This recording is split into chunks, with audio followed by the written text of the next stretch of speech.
பாஜக தலைவர்கள் பொய்யுக்கும் பித்தலாட்டத்திற்கும் பேர் போனவர்கள் அடிக்கடி சொல்லுவேன். இப்போ பாருங்கள், உயர்நீதிமன்ற ஆணை இருக்குது. தமிழ்நாட்டில் எந்த ஆலயங்களும் சிறப்பு தரிசனமே கிடையாது. இதை கூட புரிதல் இல்லாமல் இவங்க ஒரு ஆளுநராக இருந்தவங்க இப்படி பேசலாமா? எந்த ஆலயத்தில் நம்முடைய தமிழ்நாட்டு கோவிலில் விஐபி தரிசனம் இருக்குது? இல்லை, மாண்புமிகு அமைச்சர், அறநிலையத்துறை அமைச்சர் திரு சேகர் பாபு அவர்கள் நேற்று மாலை சந்தித்தார். நடந்ததையெல்லாம் கேட்டறிந்தார். அதிகாரிகள் மீது உரிய நடவடிக்கை எடுக்கப்படும், விசாரணை நடத்தப்படும் என்று சொல்லியிருக்கிறார். ஒரு அன்ஃபார்ச்சுனேட், நடந்தவையாக இருக்கட்டும். ஒரு நல்லாட்சி நடக்கும் பொழுது ஒரு அதிகாரிகள் செய்கின்ற தவறால் ஆட்சிக்கு நற்பெயருக்கு எந்தவித களங்கமும் வரக்கூடாது என்பதில் நான் உறுதியாக இருக்கிறேன். அன்றுதான் சமூக நீதி விடுதிகள் என்று மாண்புமிகு முதலமைச்சர் அவர்கள் அறிவித்திருக்கிறார்.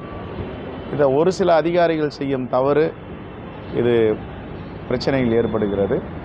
எதுவாக இருந்தாலும் நேற்றையோடு அதுக்கு ஒரு முற்றுப்புள்ளியை வைத்தாகிவிட்டது. இனி வரும் காலங்களில் இப்படிப்பட்ட அவலங்கள் நடக்காமல் பார்த்துக்கொள்ள வேண்டும். இப்போ ஒரு துறையில் ஒரு அதிகாரி செய்கிற விஷயம் அப்படின்னு சொல்கிறீங்க. இப்போ அறநிலைத்துறையில் நீங்கள் பிரச்சனையை சந்திச்சிருக்கீங்க. ஒரு போக்குவரத்து துறையில் பேருந்து ஓட்டுநர்கள் முறையாக நிப்பாட்ட மாட்டேங்கிறாங்க. டாஸ்மார்க்கில் 10 ரூபாய் அதிகமாக வாங்குறாங்க. இது ஒவ்வொரு துறையிலையும் ஒவ்வொரு குறைபாடு வந்துக்கிட்டே இருக்குது சார். அது இல்லை, சில துறைகளில் அதிகாரிகள் செய்யும் தவறுகள் தான் ஆட்சியாளர்களுக்கு நற்பெயருக்கு களங்கம் விளைவிக்கும்.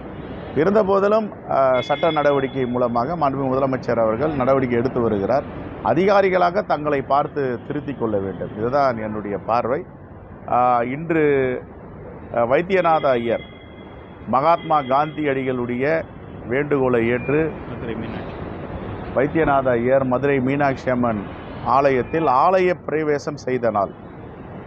ஒரு காலத்தில் தலித்துகள் எல்லாம் ஆலயத்திற்குள் நுழைய முடியாத ஒரு தீண்டாமை இருந்தது. மகாத்மா காந்தியடிகள் இதை கேள்விப்பட்டு பாரிஸ்டர் வைத்தியநாத ஐயரை அணுகி, நீங்கள் உடனே அங்கு இருக்கின்ற ஷெட்யூல்ட் இன மக்களை ஆலயத்திற்குள் அழைத்து சென்று ஆலய பிரவேசம் செய்ய வேண்டும் என்று உத்தரவிட்டதன் பேரில் இன்று 1939 ஜூலை மாதம் 9ஆம் தேதி ஆலய பிரவேசம் செய்த நாள். மதுரையில் பார்த்தீங்கன்னா இந்த கஞ்சா விற்பனை திரும்பி அங்கே வந்தவங்க கஞ்சா விற்பனை வந்து அவங்கள கடுமையாக தாக்கி இவருக்கு ஈபிஎஸும் கம்ப்ளைண்ட் எடுத்திருக்காரு. திமுக ஆட்சிக்கு வந்தாலே கஞ்சா, போதை மற்றும் இந்த மாதிரி சட்டம் ஒழுங்கு பிரச்சனை அதிகரித்து கொண்டே வருதுன்னு சொல்லியிருக்காரு. ஏன்னா காவல்துறைக்கு கொடுக்க வேண்டிய புகார் கஞ்சா விற்கிறவங்க தெரிஞ்சு கரெக்டாக வந்துட்டாங்க. இந்த சம்பவம் தொடர்ந்து ஏன்னா நடந்துக்கிட்டே இருக்கு. அதிமுக ஆட்சியில் கஞ்சா வழக்கு இல்லையா? அதிமுக ஆட்சியில் கொலைகள் நடக்கவில்லையா? அதிமுக ஆட்சியில் வெட்டுக்குத்து நடக்கலையா? அந்த ஆட்சியில் நடந்த ரேஷியோ விகிதாச்சாரம் வரை இந்த ஆட்சியில் நடந்து எடுத்து பாருங்கள், குறைவாக தான் இருக்கும். இருந்த போதிலும் இதை கடந்து போயிட முடியாது. இதெல்லாம் அங்கே நிறைய நடந்துச்சு, இப்போ கொஞ்சம் நடக்குதுன்னு விட்டு நம்ம விலகி போக முடியாது. கட்டுப்படுத்தணும், தீவிரமாக கட்டுப்படுத்தணும், நடவடிக்கை எடுக்கணும். அதை மாண்புமிகு முதலமைச்சர் மாதாந்திர கூட்டம் போட்டு காவல்துறைக்கு அறிவுறுத்தி வருகிறார்.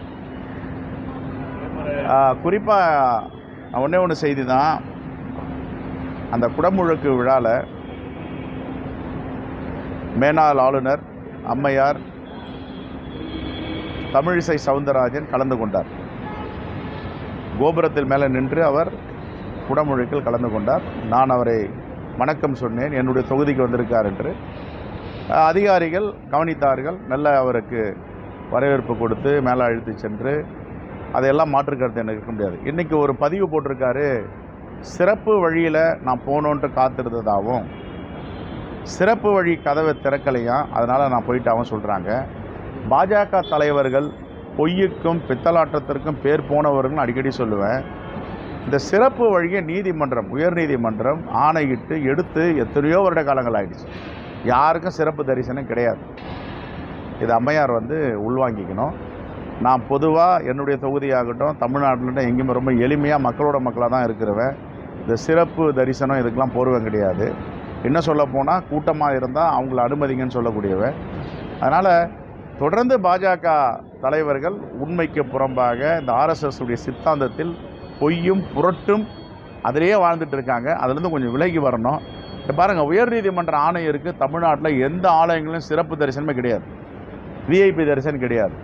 முத்தமிழறிஞர் கலைஞர் அவர்கள், நான் சட்டமன்ற உறுப்பினர் 2007 இருக்கும்போது இந்த பரிவட்டம் கட்டுறதெல்லாம் தவிர்க்கணும் அப்படின்னு பரிவட்டத்தெல்லாம் எடுத்துட்டார். அதெல்லாம் மாமன்னர்கள் காலத்தில் இருந்தது, ராஜாக்கள் காலத்தில் இருந்தது, இது ஜனநாயக நாடு, இருக்கக்கூடாது அப்படின்னு.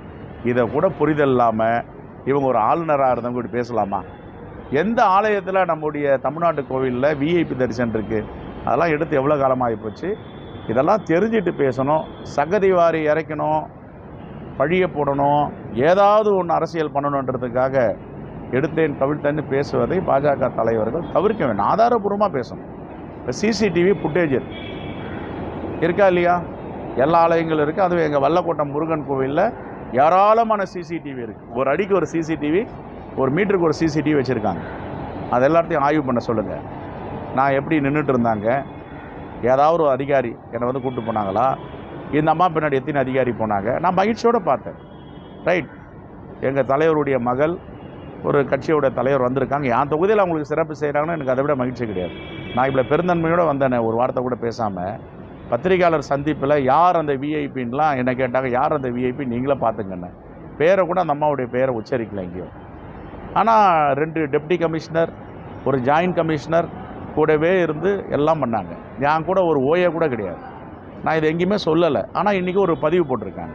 இதெல்லாம் வருத்தம் அளிக்கிற நிகழ்ச்சி. எங்களாலையும் பேச முடியும், ஆதாரபூர்வமாக தரவுகள் வைத்து பேச முடியும். அந்த சிசிடிவி ஃபுட்டேஜை எடுத்து நீங்கள் பத்திரிகையாளர்லாம் போய் பாருங்கள். நான் தனியாக தான் நின்று, அதனால் நான் வருத்தப்படலை.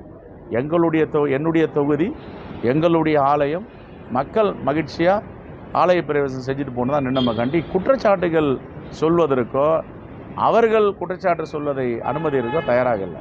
ஒன்று பேசும்போது பார்த்து அளந்து பேசணுன்னு தான் பாஜக தலைவருக்கு என்னுடைய வேண்டுகோள்.